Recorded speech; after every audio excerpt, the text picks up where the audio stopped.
expert for your acute and chronic back pain. And what is the difference between acute and chronic back pain? Hi, I'm Ursula Knecht from Physio Knecht Joondalup. I personally suffered from acute first, back pain, and then it became chronic when I was in my early 20s. I had a motorbike accident, and after that walking on crutches, so not loading really well.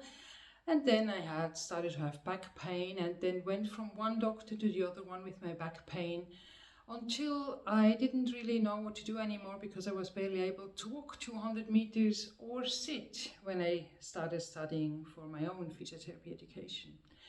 So I went to quite an odyssey, which you don't have to go through when you are looking for the right physio that can help you to get your acute back pain sorted, and if you are already suffering from chronic back pain, to get your chronic back pain sorted. So I have over 30 years of experience now, and I also wrote a book, and it is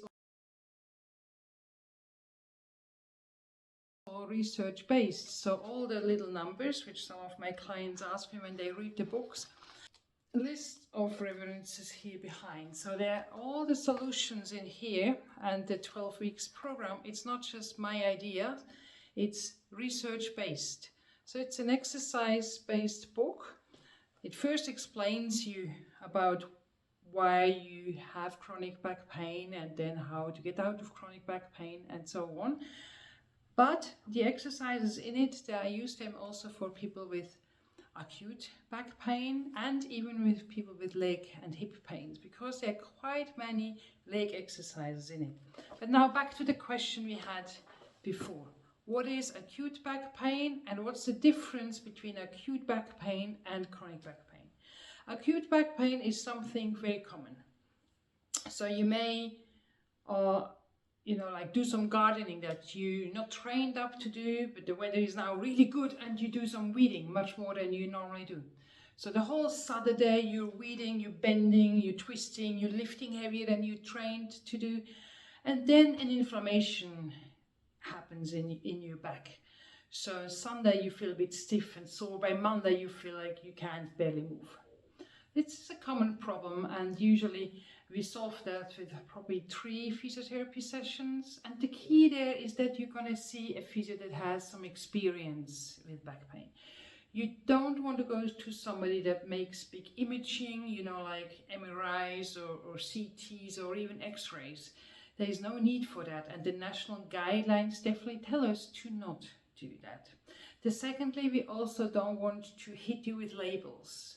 So you don't want to hear that you have a disc prolapse or you have major problems in your back and so on, because as you probably know, I'm a hypnotherapist as well, so I have a bit of an idea of what's happening here between your ears. If you do hear those labels, your subconscious thinks like, oh, there's a major danger there, something is really wrong, which is not the truth.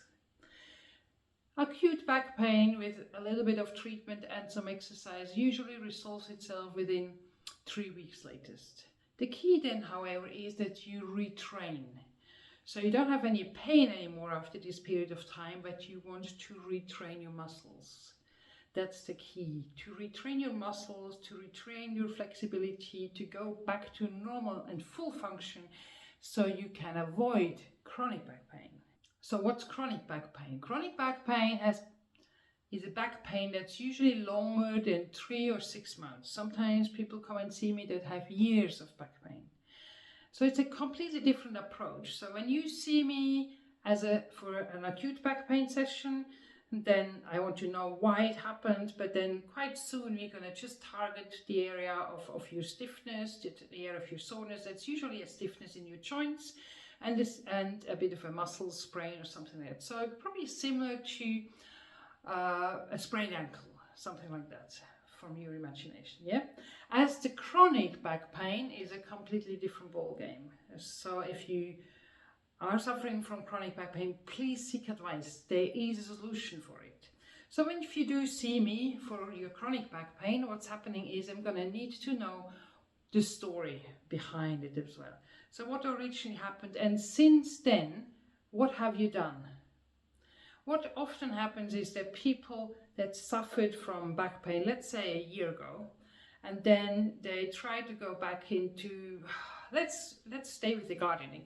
They did some gardening, had some acute back pain, rested, didn't go for physio, just were some resting, which is not recommended at all. Now, please don't rest when you have back pain. Anyway, so they were resting, and when you're resting, even just a week rest, your quadriceps, your leg muscles are really diminishing really fast. They actually, your quadriceps loses about 40% of your muscle strength within 1 week of rest. Yeah. And so they're resting, it's not really fully good now. After a week they start moving again, and then after 3 weeks they also do quite well. Then they think like, okay, go back gardening again.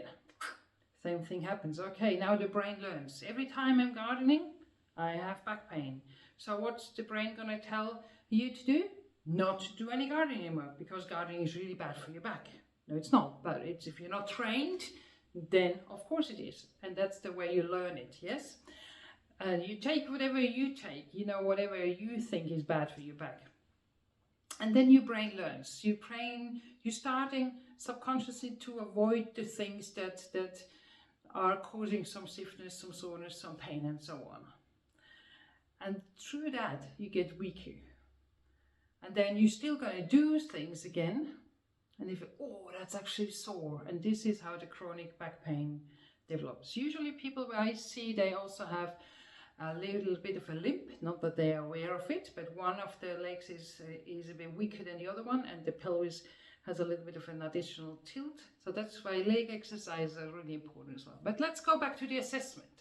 So you're coming in with your story, and I figure out what happens along the way, but we're also figuring out what actually contributes to your pain. What kind of things are you still doing that keep your pain circle going? And what are you not doing to get you out of it? That's the key. That's the key of the understanding of the chronic pain cycle. That's why you do want to see an experienced physiotherapist for that.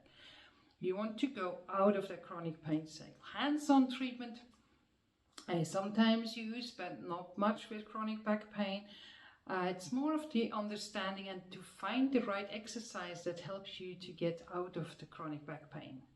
An important part for chronic back pain is as well the mindset. As soon as you understand what you actually can do about it, and you feel that this and this exercise, and when you move this way it's better than you move the other way, and so on, then you rewire your brain again. You rewire your brain again to better actions. So I'm also going to post more videos about what you can do with acute and chronic back pain and to avoid back pain. So follow me.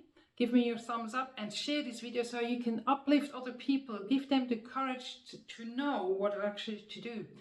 It's quite interesting to know that how many people I see with acute and chronic back pain that had never had physio before.